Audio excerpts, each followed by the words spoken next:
अरे केसर की अम्मा, बारिश का मौसम है, तुम्हारे रसोई से पकोड़ी और चटनी की महक कब आएगी? बड़की बहू से बोलो कि पकोड़ी छाने। अरे उसकी ननंद आई हैं और छोटी बहू को भी कुछ अच्छा बनाकर खिलाएगी या दाल भात से ही काम चलाएगी। जमुना जी केसर की अम्मा यानी ममता जी को फरमान सुनाकर चले गए।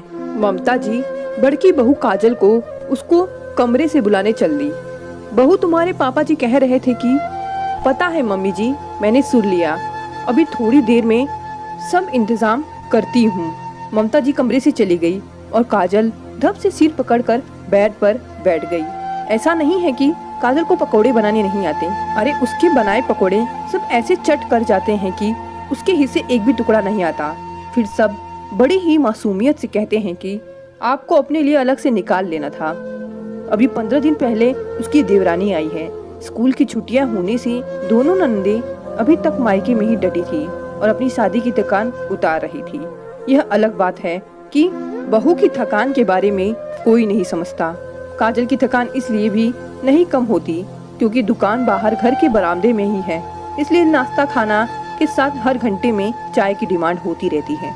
अभी तैयारी कर ही रही थी कि किचन में देवरानी नमिता भी आ गई और दोनों मिलके पकोड़े बनाने लगे। तभी ममता जी की आवाज आई, बहू पकोड़े निकले या नहीं? सब यहाँ बेसब्री से इंतजार कर रहे हैं। हाँ मम्मी जी, हो गया, अभी लाई। और फिर एक के बाद प्लेट बाहर जाता गया और साथ में यह भी जुमला आता कि अपने लिए भी रख लेना। घोल लगभग खत्म होने को आया, तभी सबसे छोटा देवर आया और एक बड़ी प्लेट भरकर बाहर दुकान पर ले गया और साथ ही यह जरूर कह गया कि भाभी आप लोग भी खा लीजिएगा।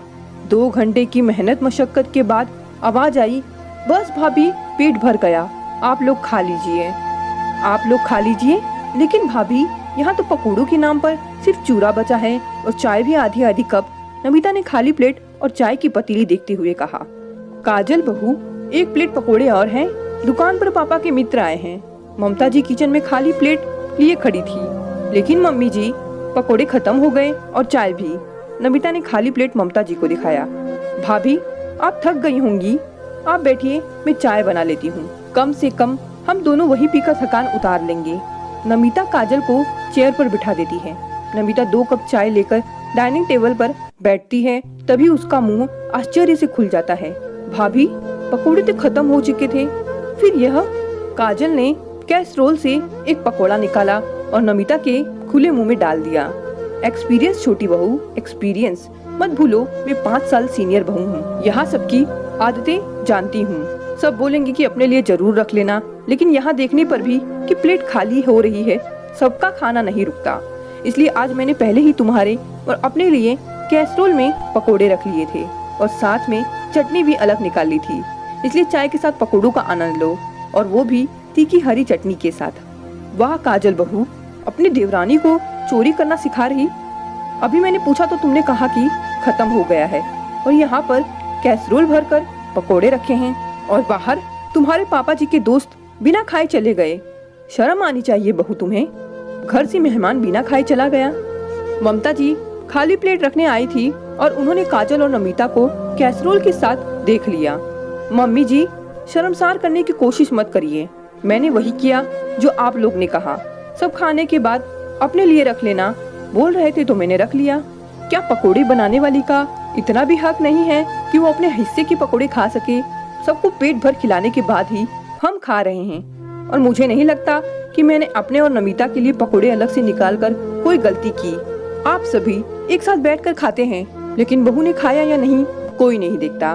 बस कमरे में बैठे बैठे ये जरूर बोलते हैं कि अपने लिए रख लेना, लेकिन यह नहीं देखते कि बहू अपने लिए रखेगी क्या जब कुछ बचा ही नहीं। लीजिए मम्मी जी, ये हमारे हिस्से के बच्चे पकोड़े पापा जी के दोस्त को बुलाकर खिला दीजिए, क्योंकि हम लोगों का पेट आपके तानों से ही भर गया।